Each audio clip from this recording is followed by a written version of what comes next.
So I want you to stop before you start wrapping up the end of the school year. And please don't make these 6 common mistakes that parents make, because we want to make sure that we capture all the goodness from this year and use that as we transition and think about the fall and next year. So we're going to remember to stop and think about some of these common mistakes and make sure that you don't make them as we wind up the school year. So if you are new here, I am Charmaine Tanner. I'm a parent, a retired teacher, an author of a #1 best-selling book, which happens to be right here, The Art of Advocacy, A Parent's Guide to a Collaborative IEP Process. And I am a full-time professional advocate. So I help families like you around the country to make sure that your child is happy, safe, and learning each day at school. So welcome to our live show, or if you're watching the replay, say hi so I can welcome you. Let us know where you're watching from. Hey, Lissa. Lissa, I know, is from Idaho, and she's with us today. So know that as we're going through our program today, if you have questions, please type them in the comments, because I want to make this interactive and also meet your needs. So we want to talk about your specific situation and how we can make sure that we wind up with a positive school year and we glean some of that information of what made it a successful school year as your child goes into the summer and then transitions into the fall. So we are going to be talking about 6 common mistakes that parents make. So let's see if I can go over here to our first slide. And like I said, if you have questions coming up that you're wondering about, please don't hesitate to type them in the comments, because we are here for you. Let me bring up my slides. So this is our show today. And we are going to be talking about the first mistake, which is not panning for all those gold nuggets. Now, you might be thinking, what are you talking about, gold nuggets? Well, there is a wealth of information, which I call gold nuggets, that the people working with your child this year already know about your child. And we want to capture that information and share it with next year's teacher so they don't have to reinvent that wheel and they can start the school year off with a bang and get rolling.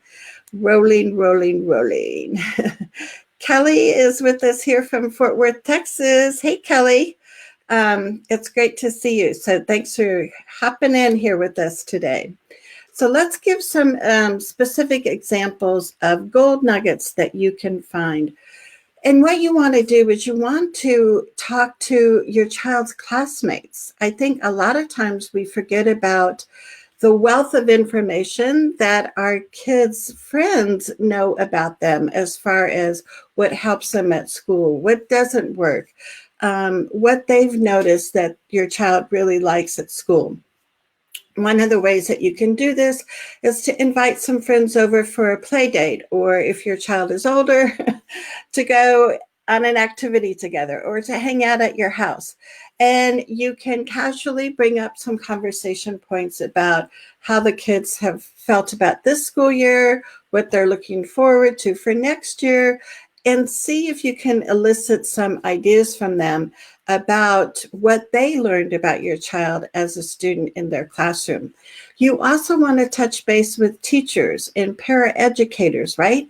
Think of how much time paraeducators spend with some of your children. Coaches, if they're on a school team or a park and rec team, therapists, other staff, people that know your child from this school year Ask them to share with you what's been working, what hasn't been working, and what advice they would have for next year's teachers or classmates. I have a friend in Colorado Springs, Julie Harmon, and one of the things that Julie always did is she had a notebook for each one of her kids, and at the end of the year, she would ask that year's teacher to jot down some things that they saw about the child, like their strengths, or as I said, what's working, what's not working. Um, you want to make sure that you don't make this a burden for teachers, because May is a busy, crazy month for all of us, especially for classroom teachers.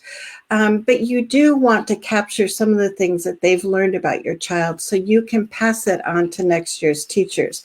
Now, what I loved about Julie Harmon's idea of having this notebook of tips was that the teachers, so then she would have this year's teacher write in there.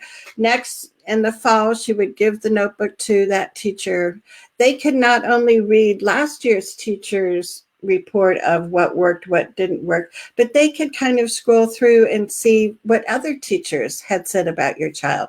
So these are the types of gold nuggets that you want to be panning for right now before school closes out. So let me know. Ooh, so Dinah is here and she says present levels are so important. Make sure the general ed teacher's report that's titled so in most IEPs is actually written by the general ed teacher, not the case manager. Make sure the teacher knows this is an expectation at the beginning of the year. Great for setting that expectation for real teaching and contact. Yes, yes, yes, Dinah.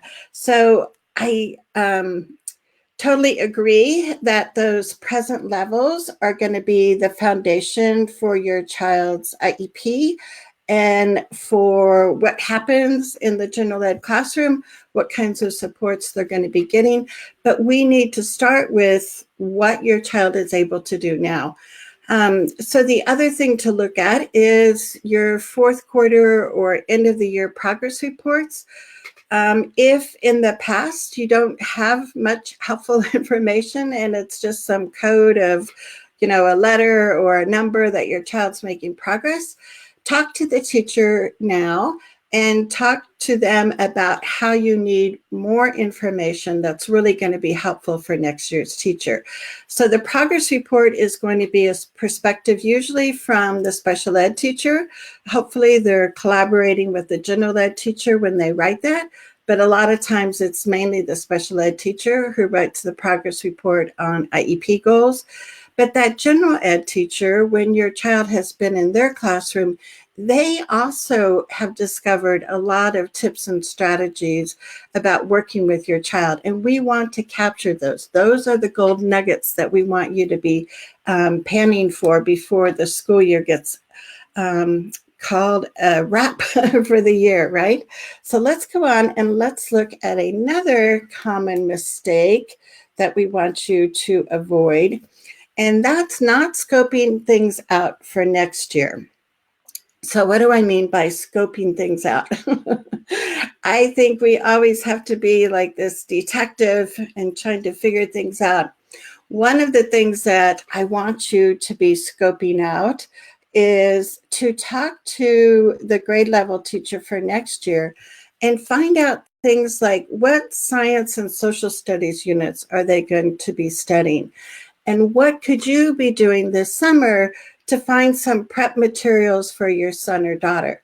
For instance, I know when our son was going into sixth grade, one of the units that they studied was Egypt. So I wanted to make sure that Dylan had some materials that, were like books that had more illustrations or pictures and short captions. So I would go to teacher bookstores over the summer and look for things like that. I went online and I found these really cool hieroglyphic, rubber stamps that you could use to spell your name, do different things like that. So if you find out what next year's units are going to be, you can start collecting, look for YouTube videos, look on Pinterest, things like that. You get a ton of ideas there. The other thing is to ask what novels the class is going to be reading the following year, because you can find, adaptive novels on a variety of reading levels. You can also find a ton of activities that go along with that novel. So if you're searching for something and you're having problems finding it, let me know, and I would be happy to kind of be that researcher and look for some activities or some materials that would help. But use this time to find out what next year's teacher is going to be using in the classroom, and you scope those things out and you find those materials. So Kelly says, thanks for the reminder to touch base with current teachers before the end of the year. Yes, they have so much good stuff. And Karen is with us. Hey, Karen, I'm glad that you could be with us live. That's always fun. So make sure as we're talking, if things come up and it's like, oh, I wonder about this, write your questions in the comments. Or the other thing is, if you have tips that you can share with us, like what have you used to make sure that you capture the success from this year and how you bring that to next year's teacher, share your tips below too, because that's really helpful. So another thing I wanted to share with you is I do have this ebook that I wrote, Secrets Behind Successful Special Education Transitions from Preschool through High School. And if you would like a copy of this, just give me a heck yes. And hopefully my IEP bot is awake and we'll get you signed up for that. But what I like about this ebook that I wrote is it has examples not only for you as a parent, what you can do to help your child transition, but there's also in each section ideas for what your child can do to get ready. And I hate that word, right? I shouldn't be using get ready. What your child can do to increase the amount of choices and self-determination, because that's kind of a major thread through all of these transitions, is to help our kids have more self-determination as they go grade level to grade level. And then there's also tips in here for classroom teachers of how they can help make that transition smoother for your child. So if you want that, I'll put up my little rolling crawl thing here. Just if you want that free transition book, give me a heck yes, and we will send this on its way to you. So Kelly said, heck yes. Let's go on to mistake number 3 that sometimes parents forget about. So let me move this and bring back this. So the other mistake is sometimes we forget about our kids' friends at school. And it's easy during the school year to stay connected because, they see their friends. It's easy to pass out birthday party invitations at school. It's easy to see other parents during the school day to make connections. But if school ends and you don't have a way to stay connected with parents of your child's classmates, friends that they've made, then it makes it kind of a drag for summer. So I would love for you to, do something like find the phone numbers of the classmates. Obviously, the teachers aren't going to be able to give you that kind of information because of privacy, but connect with their parents before the school year ends.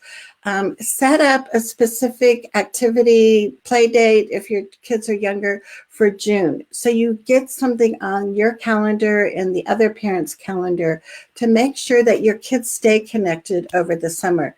The friendships that they formed this year when they've been included in general education classes is so important to keep nurturing that over the summer, and to continue forming those relationships.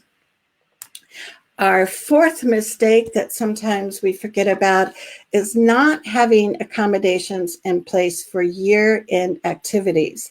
So this is something that you want to think about as far as, does your school have yearbooks? I mean, even I know like elementary schools now, a lot of them will have yearbooks, and there'll be a time, towards the end of the school year where teachers just give kids free time to sign each other's yearbooks.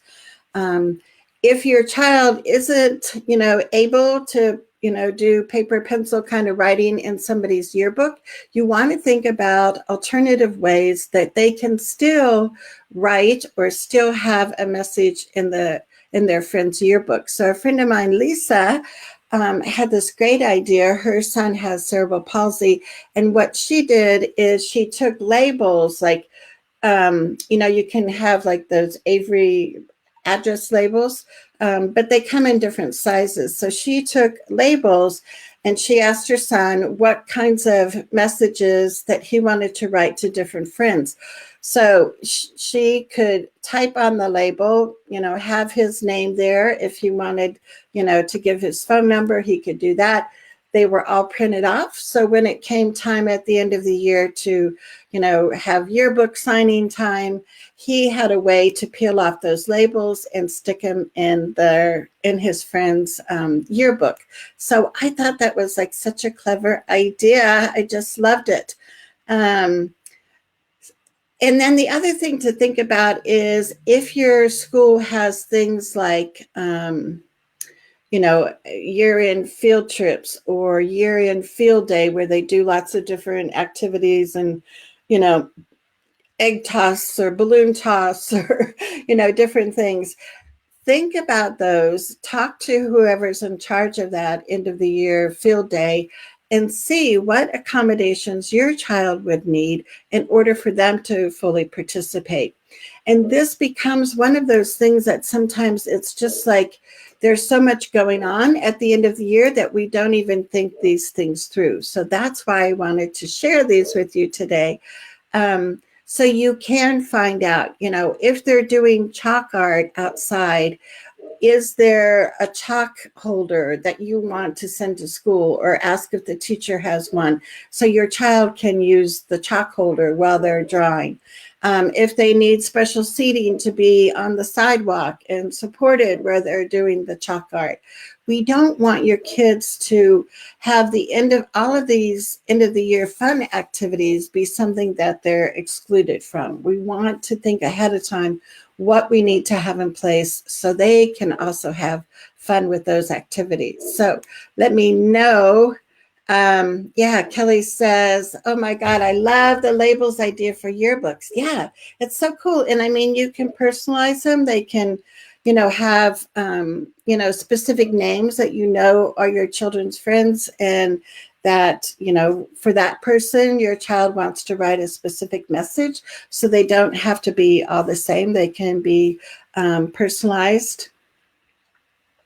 And Dinah is back. She says, to be clear, present levels of performance are not just about progress toward IEP goals. Ideally, they're there to capture how the student is as a learner and in the classroom.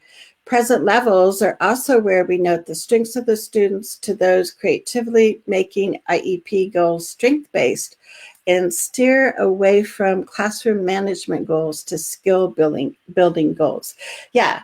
And Dinah, thanks for pointing that out, because, and I think the example I gave was the progress report, because that's something that we get at the end of the year. But yeah, I mean, present levels, it's like huge that they are strength-based. The other thing that I always suggest for families and for teachers is not just to list the strengths in the present level section, but also to brainstorm, like, if I know this strength, how is that going to inform me of a teaching strategy that I can use in the classroom?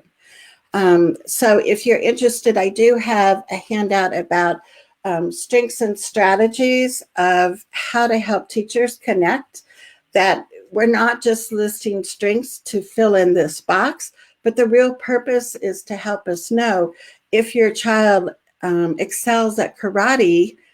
Instead of just like, oh, well, that's nice, we want to know, oh, karate, he might want to read some karate books, or she might want to do some math problems with how many boards that you can, hack in half with your hand, ways that you can incorporate their strengths and interests in the classroom. And talk about the kinds of learner that they are. I really endorse Howard Gardner's multiple intelligences. There's 9 different types of intelligences that he's identified. I think it really is helpful for us as parents and teachers and the team to look at those different types of intelligences, talk about that, write about that in the present level of your IEP, and make sure that is captured so next year's teacher can read that and have an understanding of how your child learns best. So all of that is like super important. So Dinah, thanks for bringing that up. And Sarah said, my son's end of the year field trip was a trip to the movies. We made sure to include headphones. Yes, yes, yes. So those are all those little details that sometimes, teachers have like this huge list of everything that they're trying to gather together for the field trip. So a reminder from us, a simple note, or have your child take in a Post-it note. I got to remember my headphones. Those kinds of things make the field trip so much more enjoyable. So that's a great example, Sarah. Thanks. And if you guys have other suggestions too, keep them coming. I love it.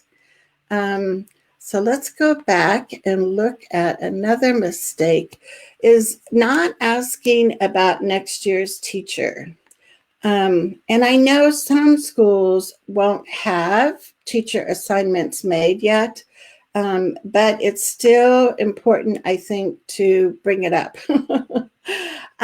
Because sometimes you can get the principal or the teacher to make a decision and agree to a teacher for the following year, even though traditionally they might not make that decision until summer or August.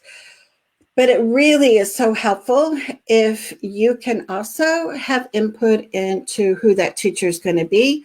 If your school has more than one teacher per grade level. So, if your child's going into 3rd grade and there's at least 2 3rd grade teachers, it's really helpful if you can have input on a teacher that's going to be a good match for your child.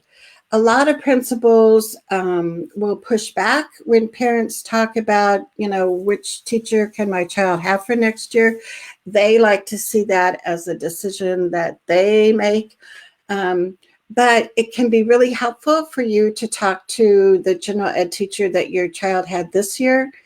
Ask them about the process. A lot of times what elementary schools will do is, if there's 3 teachers for the next grade level, they have a list for, teacher A, a list for teacher B, a list for teacher C. And they meet as a grade level, they start dividing kids up. They try to have a balance of boys and girls. They try to have a balance of how many students need extra support, things like that. And the ABC list doesn't have a teacher's name on it. So a lot of times, if you ask for a certain teacher, there's no way to guarantee they're going to be on the right ABC list. However, sometimes teachers can kind of talk to the principal and suggest that this child, your child, would be a much better match with this type of teacher and their teaching style. Because reality is, we all have different learning styles. We all have different teaching styles.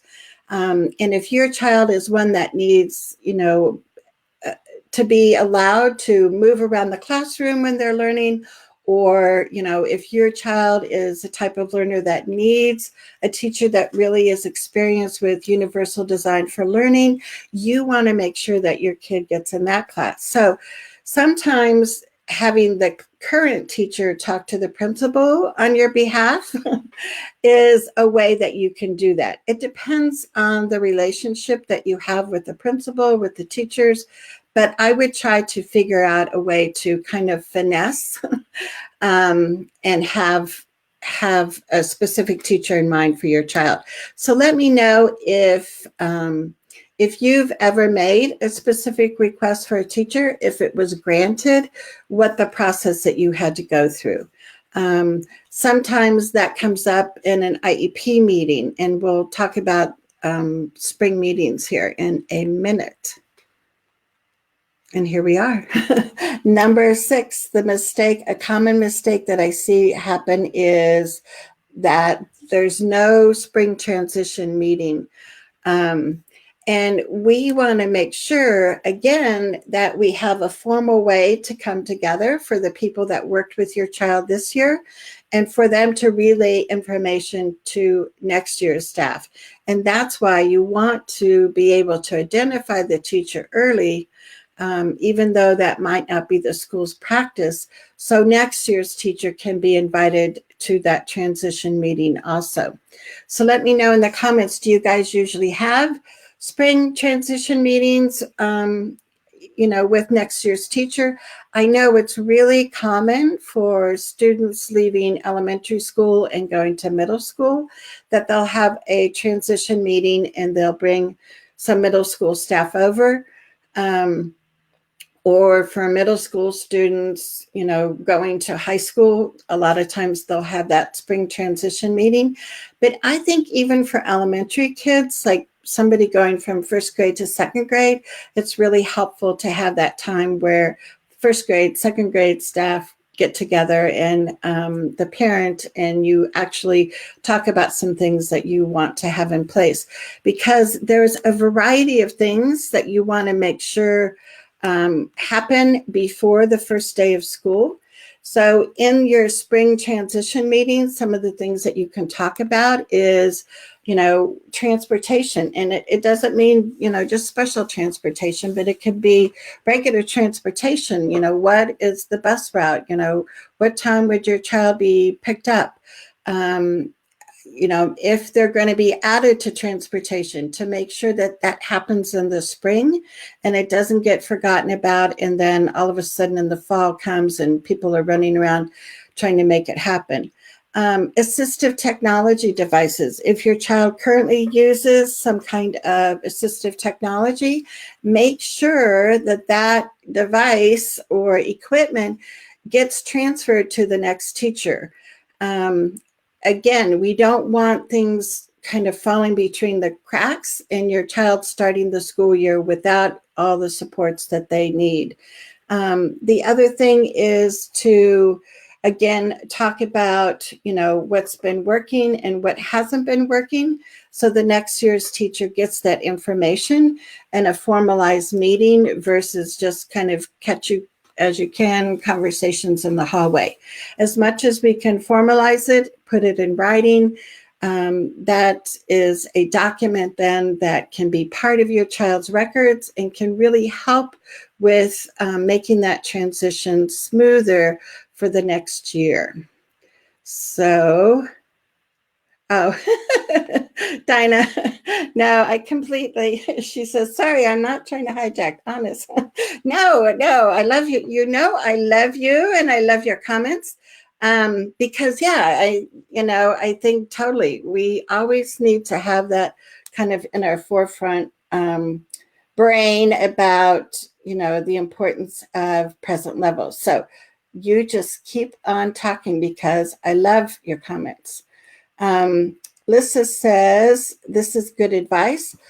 I always was particular when it came to who my son's teachers were for the next year. So, Lissa, did you get pushback? Did the school let you, have input into that? And was that easy, or did you find that hard? She also says, a lot of times my son's schools chose the class list for the following year a month or so ahead of time. So planning ahead and putting which teachers you or your child prefers early is a good idea. Yeah, so it's kind of like, planting those seeds. And you just always want to take advantage of opportunities to give the school your input. And I'm going to take a sip of water while I bring up Dinah's. Let's see if it's showing.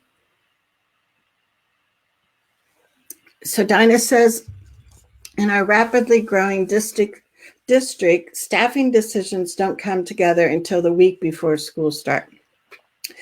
However, I've always known my kids' teachers early. I've been able to observe the teachers and give my input on fit.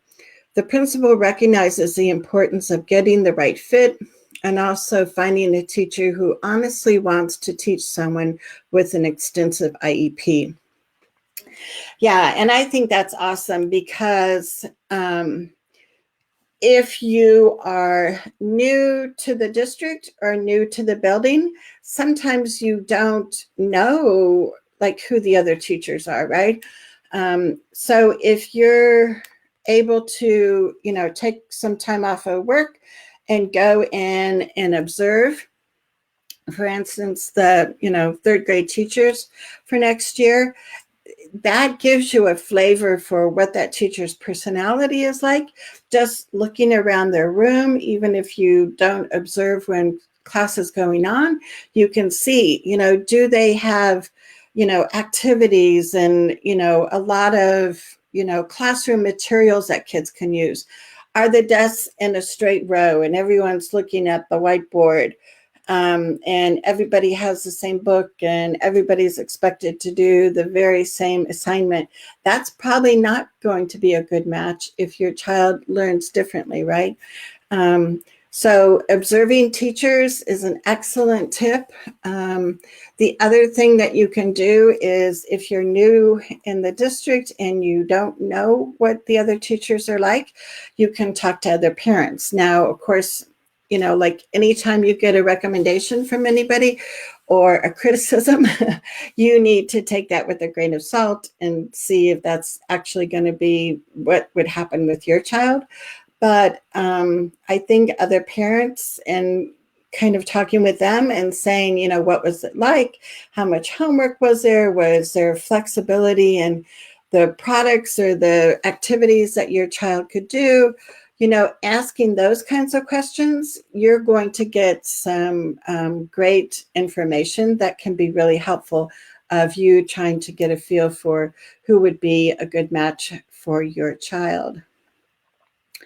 Lissa says, most of the time it was easy for us, at least in grade school and middle school years. Good.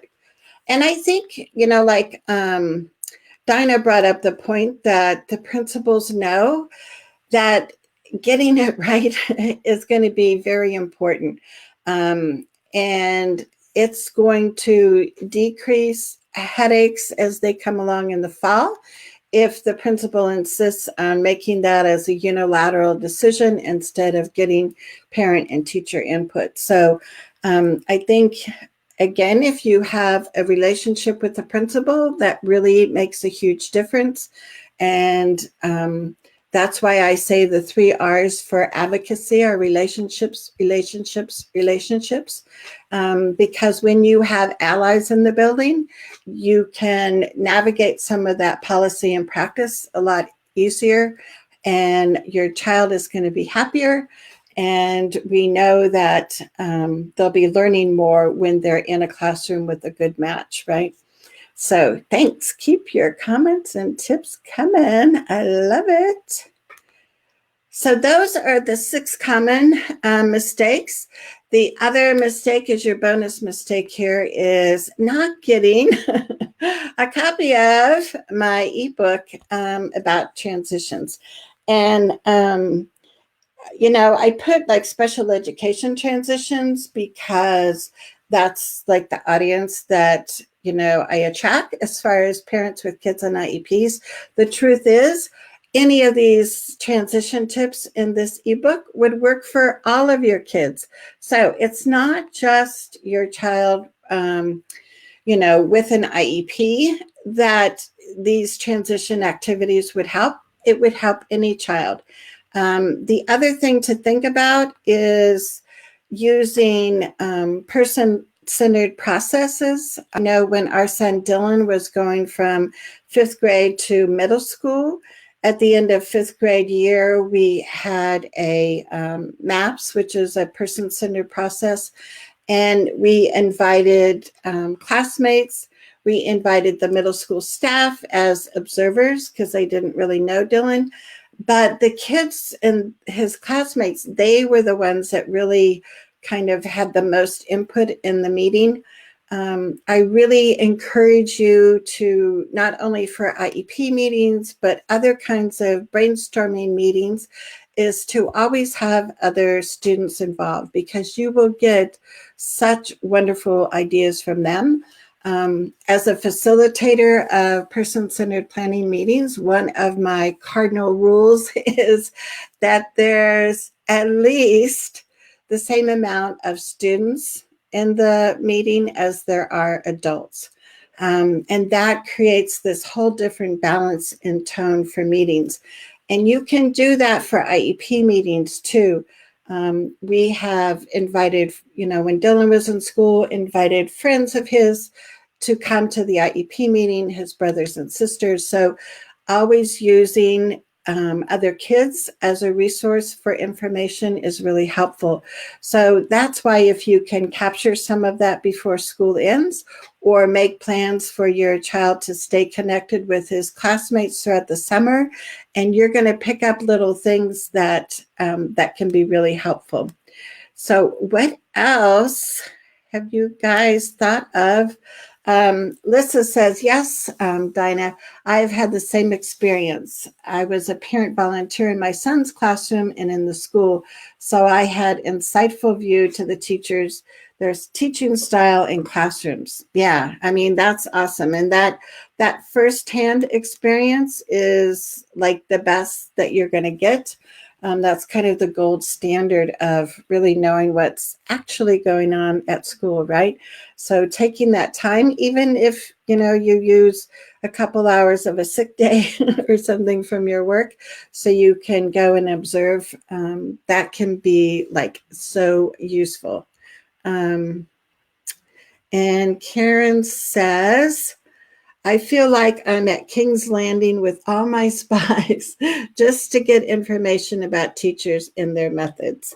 Well, and that's the thing. I mean, I don't know. I was thinking it would be nice if like the school had like a directory of, well, I know like on schools' websites, like usually teachers will have, like the school picture of themselves and like a few things like, they have 2 cats and a husband at home or something, and they might say a little bit about their teaching, but it would be nice if we had a way to, tap into that. And I know sometimes it does feel like you have to be a spy. I guess I prefer the word detective. And yeah, I mean, that's the reality. We have to be a detective to find sometimes our kids' interests and talents. And we have to be a detective to find out what the teacher's strengths and talents are. And if we don't have much choice, I mean, there are a lot of small schools where there's only one teacher for the next grade level. So you don't have a choice.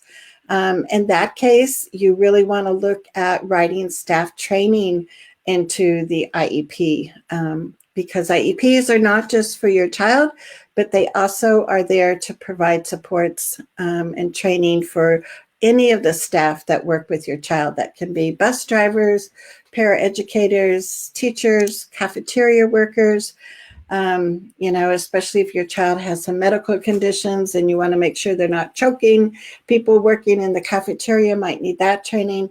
If your child uses a communication device, they might need that training, which brings up another point is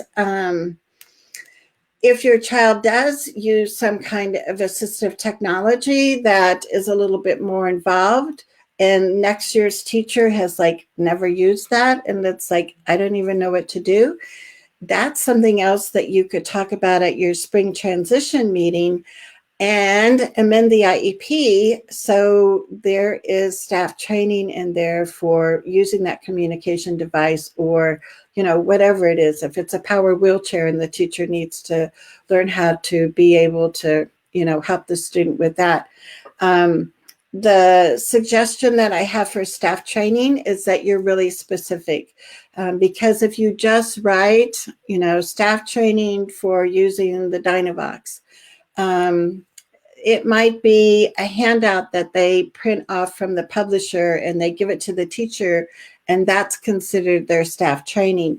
So when you write staff training in the IEP, I always suggest that you're specific about who's going to provide the training, when it's going to happen, and what ongoing coaching is going to be involved. Because if you have a half-hour workshop from somebody about working with autistic kids and they consider that a go and we trained our staff, that's not gonna happen, right?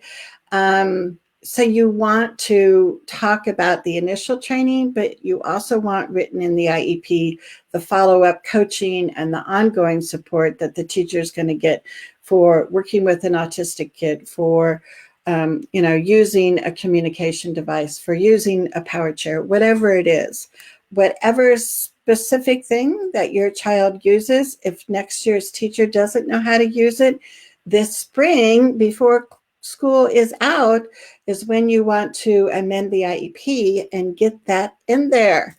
So let me again share with you, if you would like a copy of the transition book, just give me a heck yes. And what happens is I develop show notes for the video, and I have this cute little keyboard here to remind me. So I give you key takeaways. Notice the little pun here. Key takeaways from today's show. I'll also give you additional resources of some of the points that we brought up. And I go through a transcript of the show, and I'll timestamp different parts of the show of highlights those key takeaways, so it makes it easier. I also make it into a podcast. So I try and give you the auditory, the visual, additional resources, all about making transition smoother for next year. So let me know.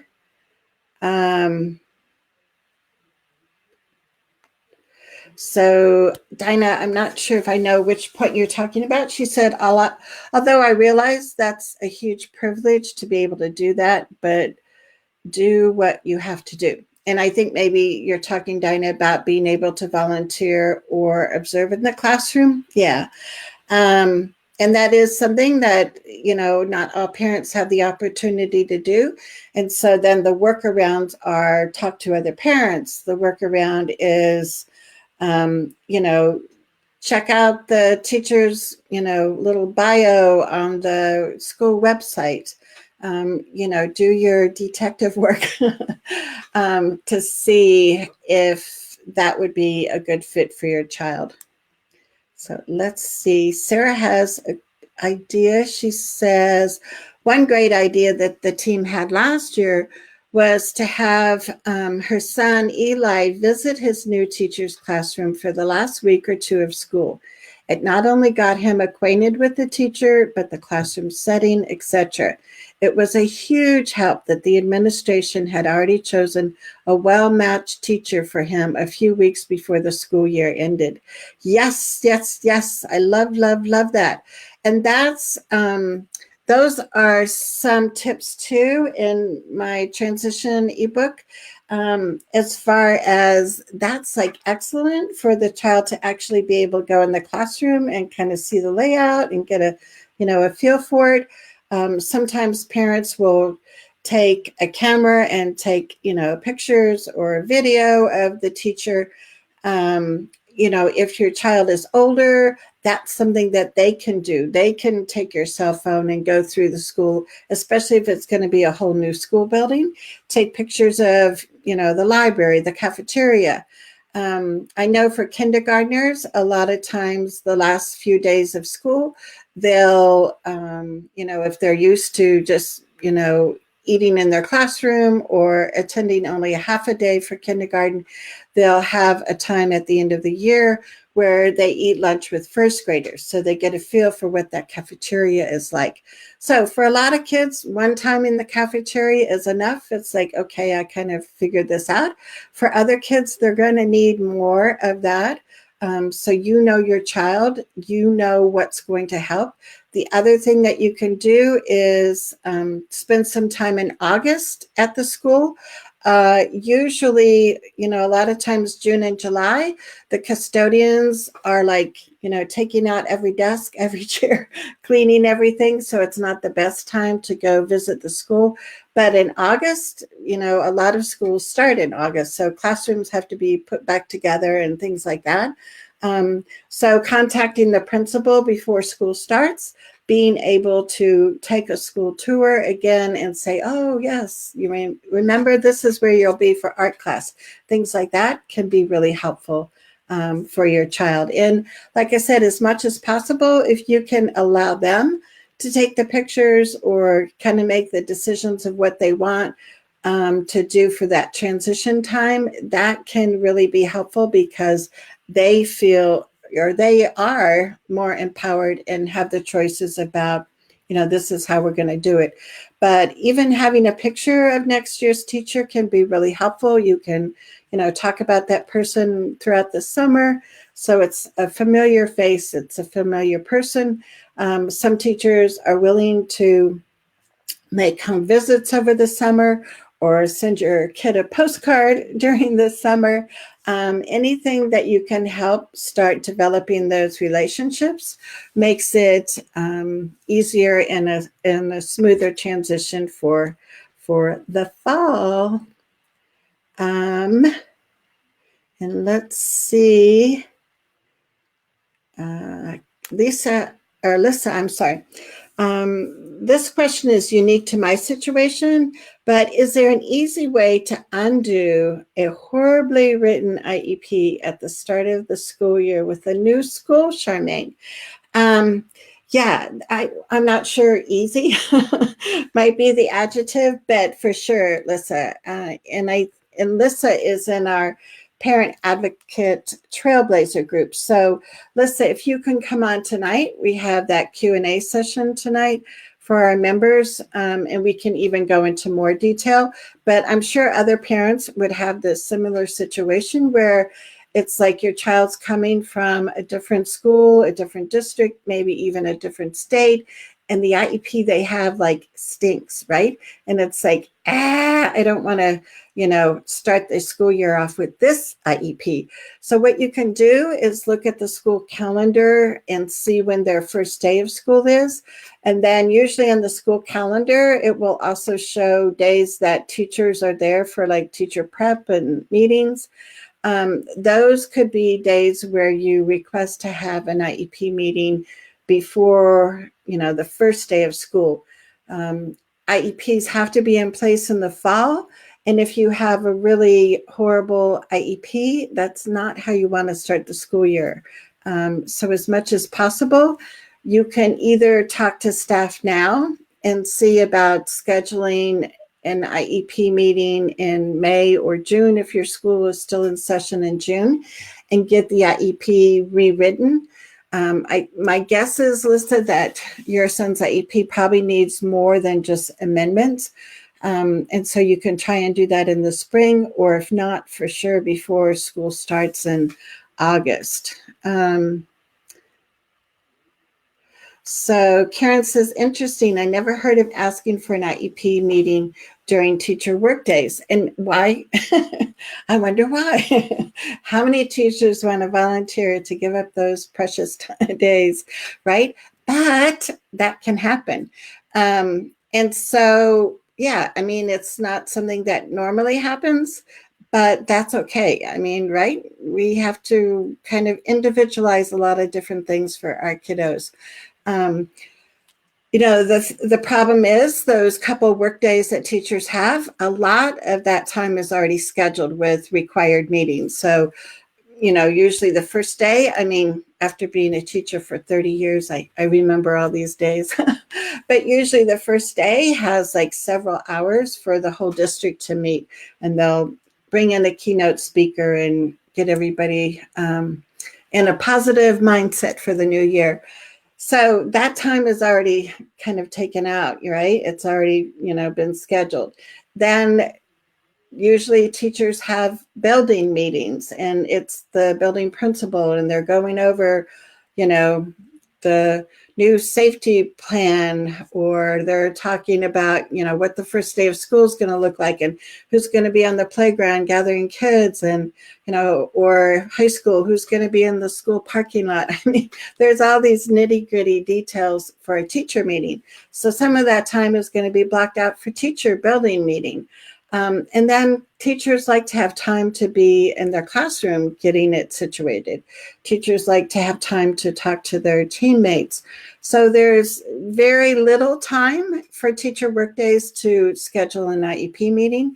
But if you don't get it done in the spring, you want to make sure it gets done before school starts. So that's always something that, I mean, it's a possibility, right? I think there's a lot of times as parents that we are asking for things that we didn't know we could ask for, or we're asking for things that haven't been asked for before, but that doesn't mean we can't think outside of that beginning of the school year box and create something that's going to be positive for your child. Right. So I don't see any other questions or comments. Know that if you're watching the replay, or if you think of something later, come back to this post and either type in a tip that's worked for you or type in a question, and I'd be happy to circle back and respond to that. We do these Facebook Live trainings every Thursday at noon Mountain Time. Next week, we're going to be talking about taming all of those papers that you get from the school, all those documents, all those records. And it's like, kind of sitting around in different piles at your house. I totally identify with piles of paperwork. And we're going to be talking about organizing that, and not necessarily doing it in the month of May, but you can be looking forward to organizing that paperwork this summer. And I'm going to give you a system that really works well for me as a parent, and it also works really well if you want to feel confident and prepared when you go to IEP meetings and have everything in this notebook organized. So until next Thursday at noon Mountain Time, I hope you have a wonderful day. I hope the weather is nice and you're getting outside and, having time to plant perennial flowers and all those fun spring kinds of things. But know that I am here to help you make sure that your child is safe, happy, and learning with his friends every day at school. So until then, take care, and we shall talk to you soon. And next